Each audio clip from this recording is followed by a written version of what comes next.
Welcome to Clapback with the Facts podcast, where we are providing you with the information you need to know about what's politically impacting Black women across the country. In a world filled with mis and disinformation, we provide you with the real. If you're a Black woman, representing Black women, or in the community with Black women, we are here to clap back and give you the facts. All right. Hello. It is Holly Holiday with Sisters Lead, Sisters Vote.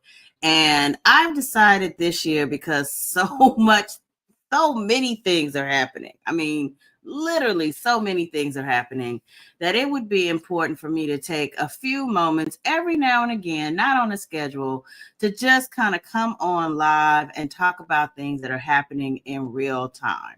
So today we're going to be talking about the Congress. So what I won't be dealing with today is I won't be dealing with the crazy amount of executive orders that we've seen, especially in the past 2 weeks, although some of them are horrific, and I will be back soon to talk about them, and we'll be bringing up some of them on our regularly scheduled podcast, which, as you know, drops every Thursday.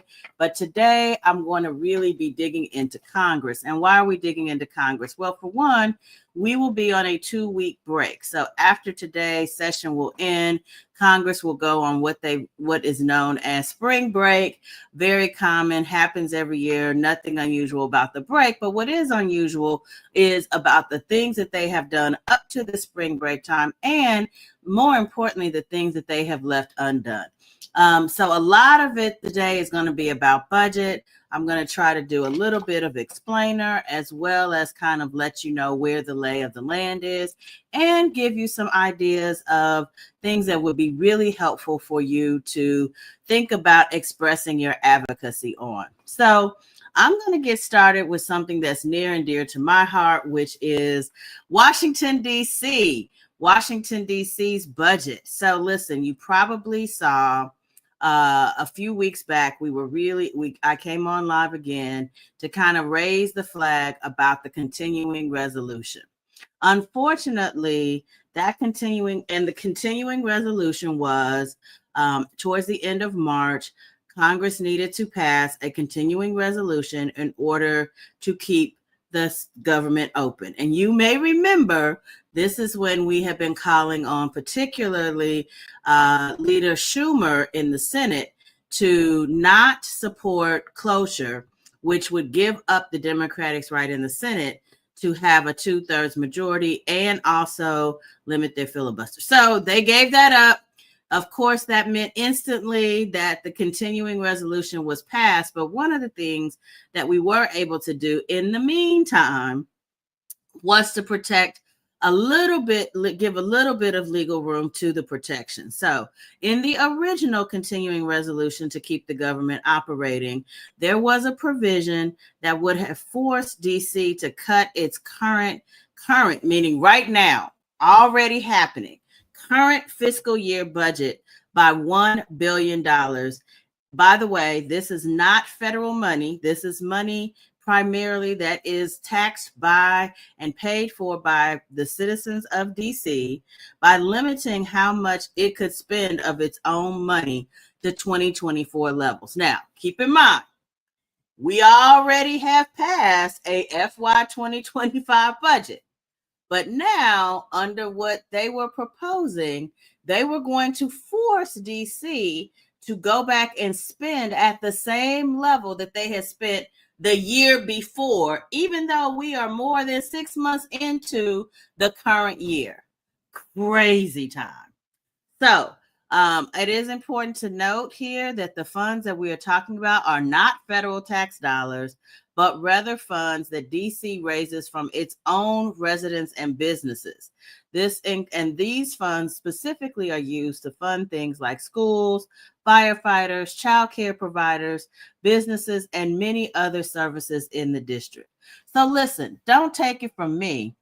Take it from Council Member Christina Henderson, who's an at-large council member who did a fantastic video on the DC budget. So we're going to show that now, and then we're going to come back to talk about where we are now with the DC budget.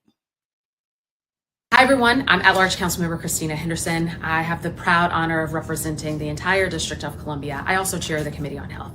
You might have seen in the news this week, there's been a lot of focus on the district's budget because of an effort in Congress to force the District of Columbia to cut $1 billion in spending 6 months into the fiscal year.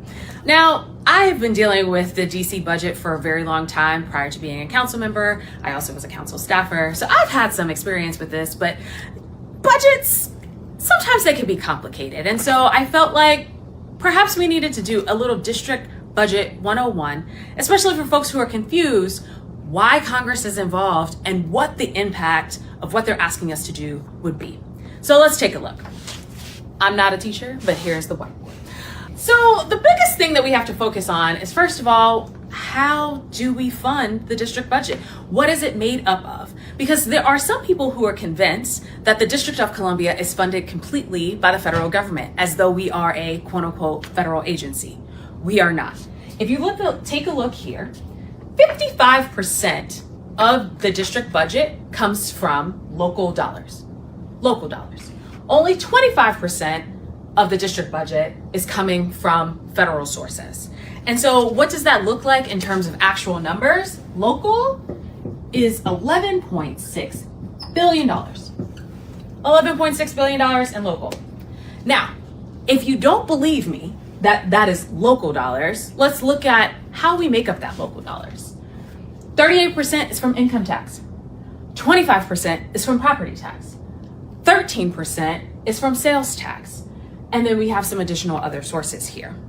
So, some of the questions that people have been asking is, what if the district is required to make this $1 billion cut?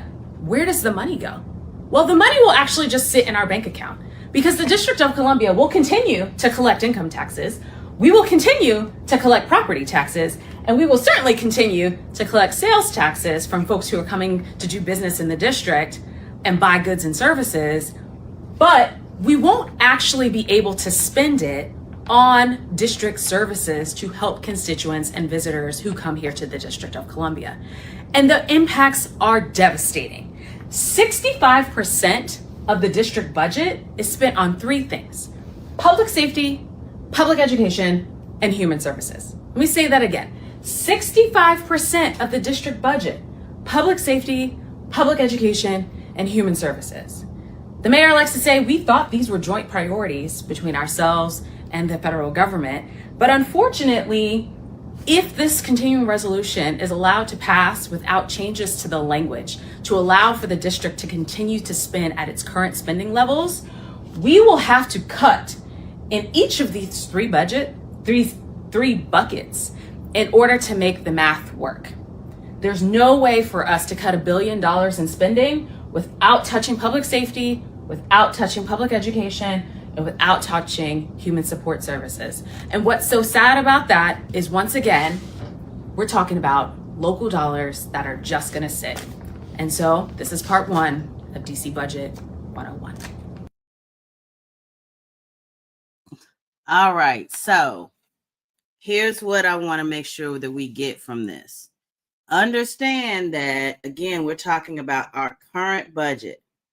So these are funds that have already been allocated. So if there is a push and the bill is passed, because now what has happened is we took that provision out of the CR, but it was then pushed and passed by the Senate as a standalone. Now it's over in the House. So this last minute deal was cut to remove the provision to force DC to cut $1 billion out of its current budget. And the Senate passed a bipartisan standalone bill that would basically allow DC to continue operating under its under its current enacted FY25 budget and basically spend the funds the way we've already agreed to spend them. Now, in order for that to happen, though, so think about how crazy this is. In order for DC to spend the money that it's already started spending, number one, Number two, that has already been allocated. So the money is already in the account, not in the federal account, but in DC's own account. The government, the Congress, and specifically the House, needs to pass a bill to give it permission to do so. Now, you would think this would be easy. They've had the bill now over 2 weeks. It has not even come up. And so now, as we head into our 2-week spring break, we know it's going to be at least another 2 weeks. And that bill is still languishing in the House, which basically means that the bill's in limbo. And what's happening is it's crippling the ability of the district to plan for its own citizens. So now, in lieu of not having permission to spend its own money, the district is now trying to figure out what kinds of cuts it needs to make and what is going to be cut if we have to deal with this. Well, some of the things that are going to be cut are unfortunately going to look like schools, healthcare. It could possibly impact district employment. I was at council yesterday speaking with council members, and they are looking at things like possibly having to do a district furlough, which means that district would only operate a certain number of days a week instead of all 5 days. Think about what this does to services when you can't access them during the normal amount of time that you're used to accessing them.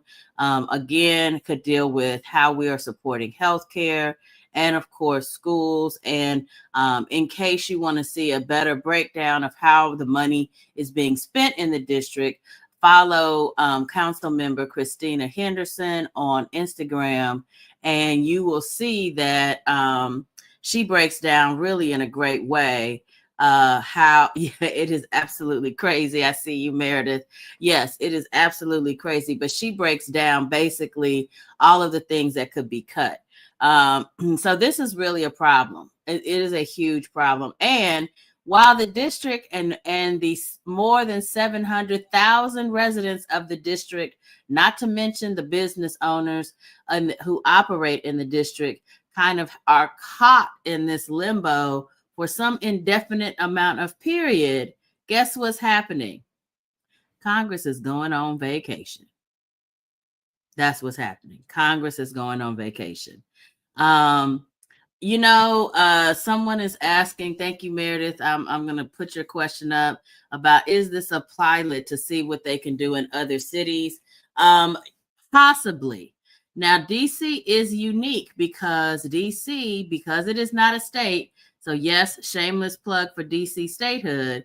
Because DC is not a state, Congress has the ability to go in and basically micromanage and approve, disapprove, or as you can see, cause chaos with a budget that has been passed by a duly elected mayor and city council elected by the citizens of DC. And basically they can say, yeah, we see what y'all did there, but no.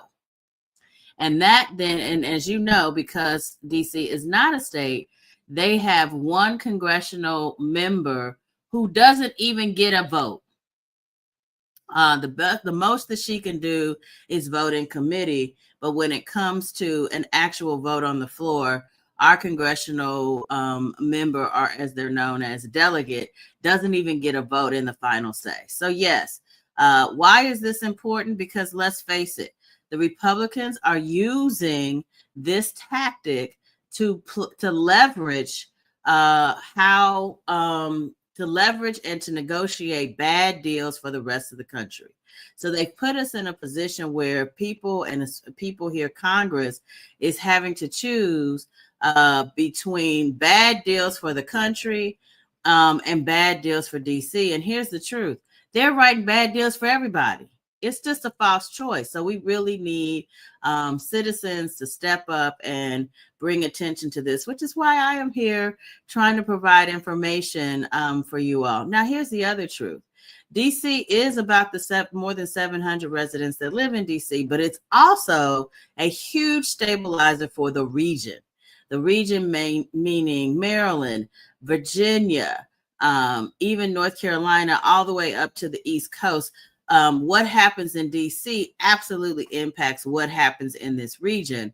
And so again, that gives it even broader, it shows why it's an even bigger issue that it needs to be leveraged. Now, here is the gag, because I know that a lot of people have been confused about this. Not only is DC facing, the federal government has screwed, absolutely. The federal government has screwed us in a couple of ways, meaning DC.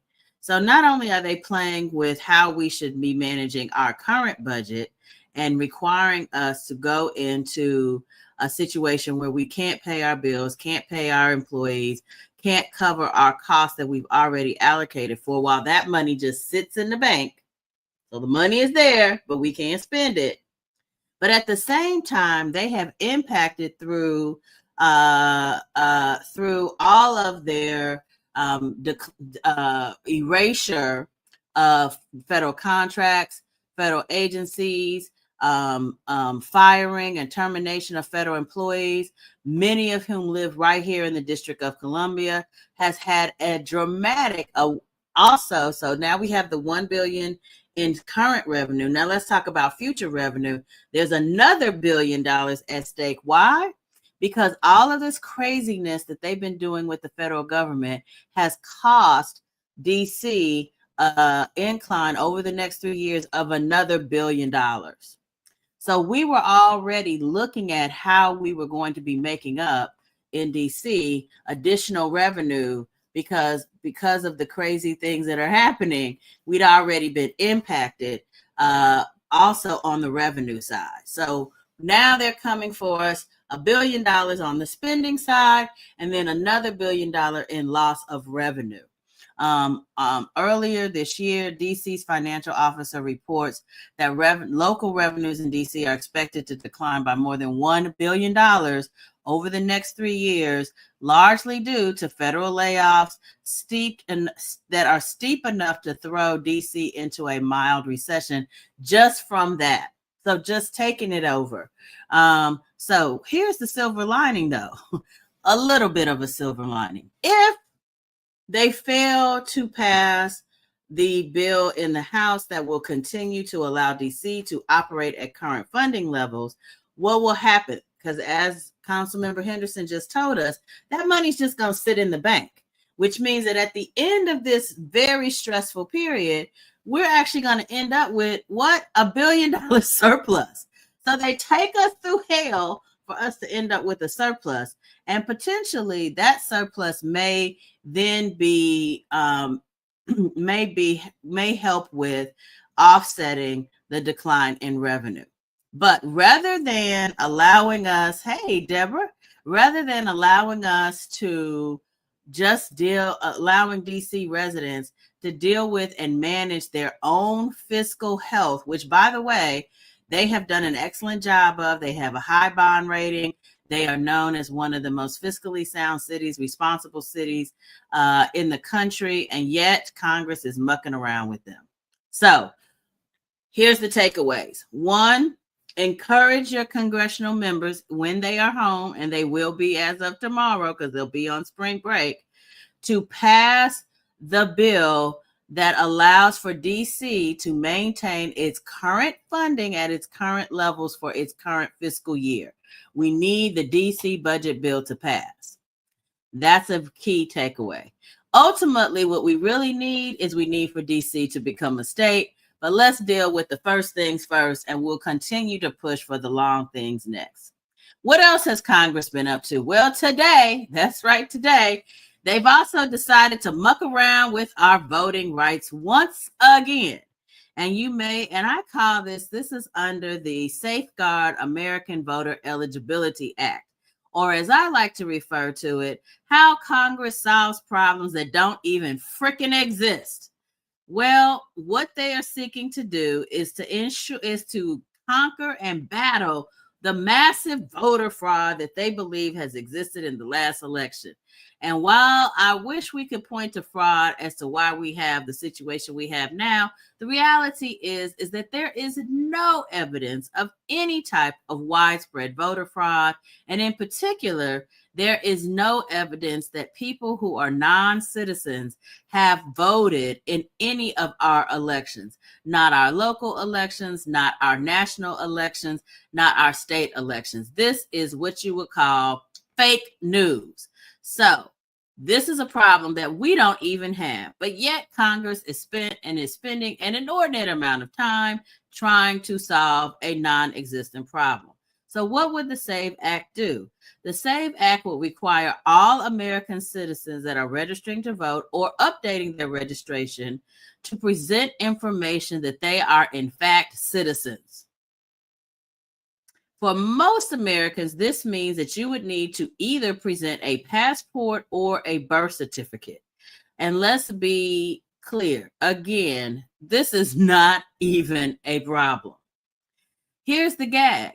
Most states who have ID laws, and frankly, there's a large group of people, and I happen to be one of them, that thinks we shouldn't even have IDs as it relates to having to vote, that once you are registered, that your identity is verified at the time of registration, and you shouldn't be required to then keep an ID in order to vote, because as we know, most IDs in this country cost money. So by forcing us to have IDs, it pushes a tax on voters.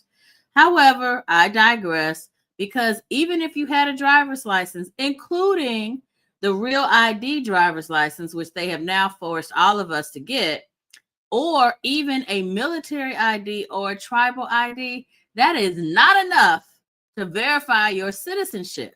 So those IDs would literally be rendered useless in terms of registering to vote.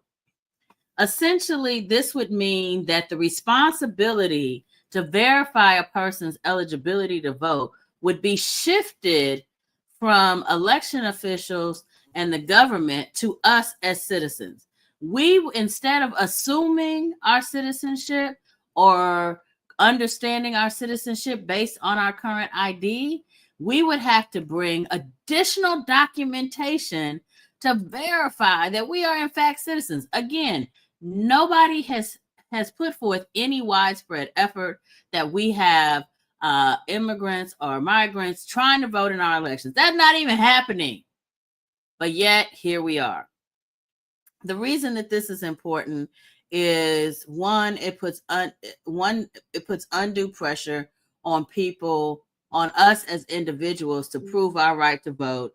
And when we already have such low voter turnout, it continues to suppress our vote. That's what we really have, voter suppression. The second thing is that it would change the ability for us, it would upend some of our most popular voter registration tactics. So this would almost virtually eliminate the ability for us to register online. It would also, it would make it very difficult for us to register via the mail.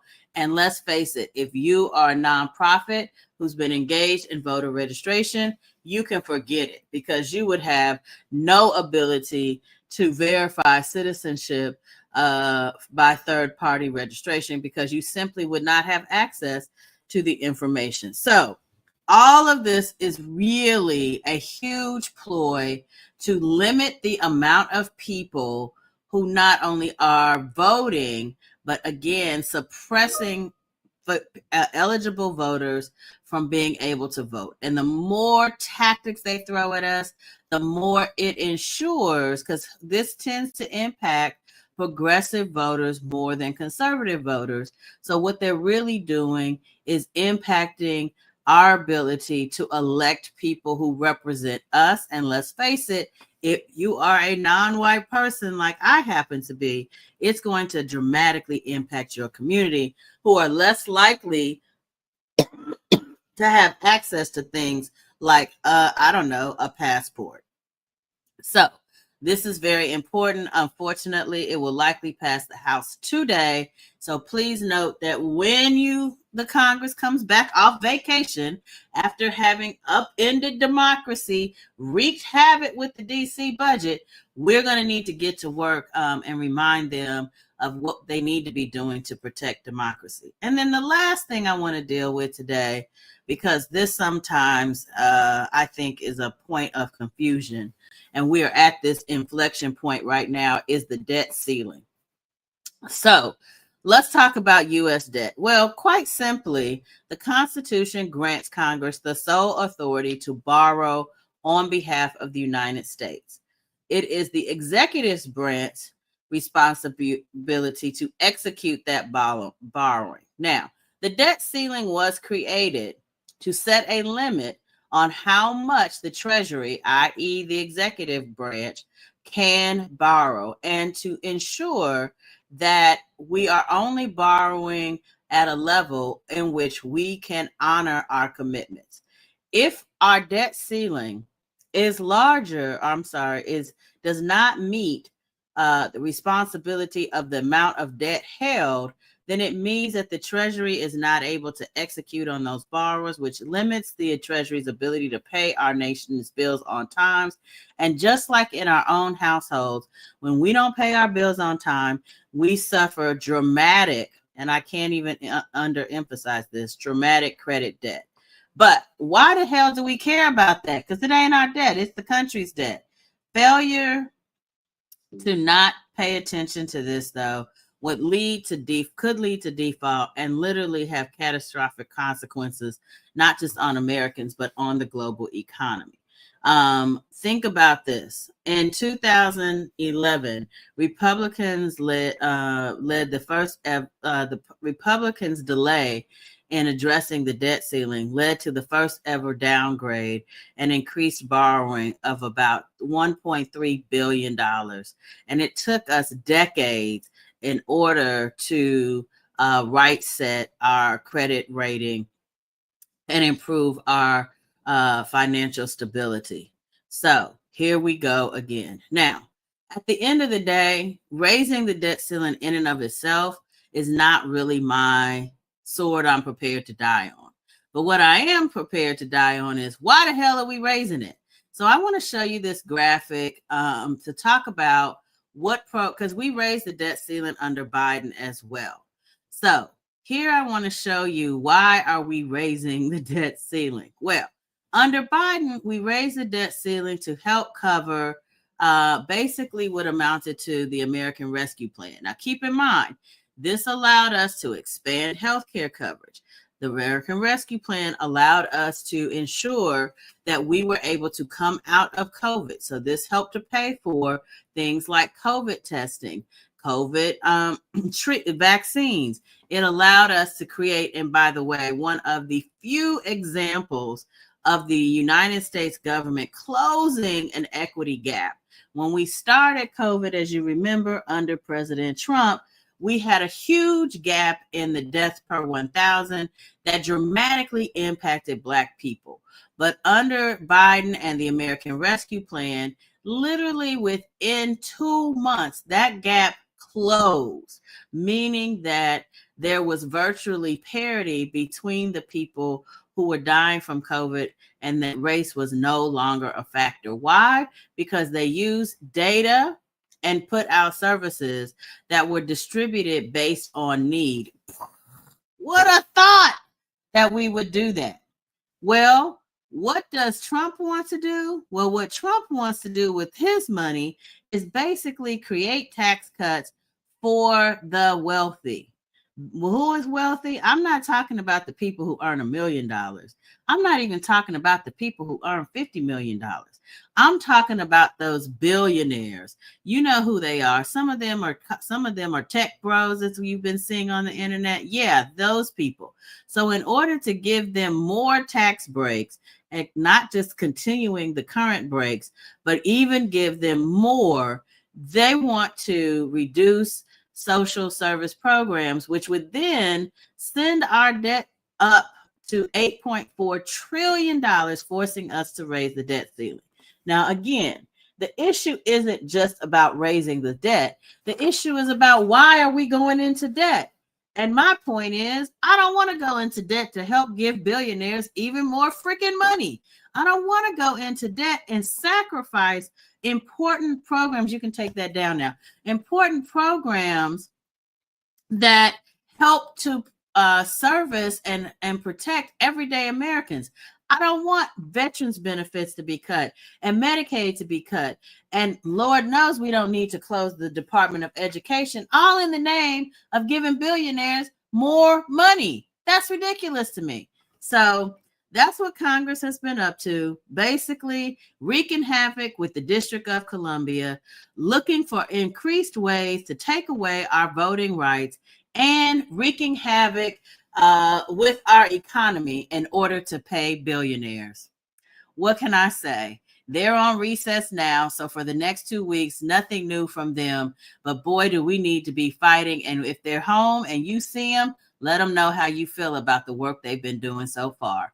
That's me. I'm Holly Holiday. I'm the president of Sisters Lead, Sisters Vote. We'll be back with our normal Clapback, Get the Facts. Follow us everywhere you have your favorite podcast. Subscribe to our YouTube channel, and you'll get more of this. Talk to you soon. Bye. Thank you for joining us here on Clapback Get the Facts podcast. We hope that you're leaving feeling more informed and ready to provide others with the facts. We would love to hear your biggest takeaways from this episode, so post the show on your Instagram story and tag us at Sisters Lead. Also, if you haven't already, don't forget to subscribe so you'll never miss an episode. And while you're at it, please leave a review so others can get some sense of the facts that we're providing. Finally, if you would like to learn more about local resources and other projects we're working on, go to sistersleadsistersvote.org.